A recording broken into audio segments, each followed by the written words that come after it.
Aziz vatandaşlar, qarasızlık yılları içinde yurdumuzda ağır ulu işler durmuşa geçirildi. Qarasız kemişelik bir taraf devletimizin at avrayını, belent derecelere yetiren Türkmen halkının milli lideri, Türkmenistan'ın halk maslahatının başlığı, Kahraman Arkadağımızın büyük başlangıçları, belent tutumları ile ata vatanımız kuvvetli devlete uğradı.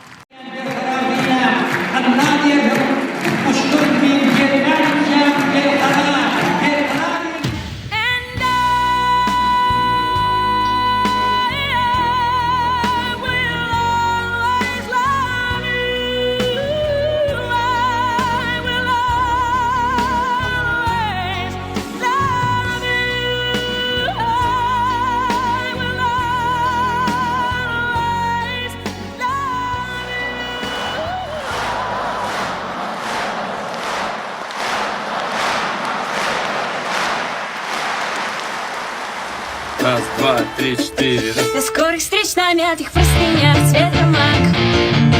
До скорых верных красавиц, прогающихся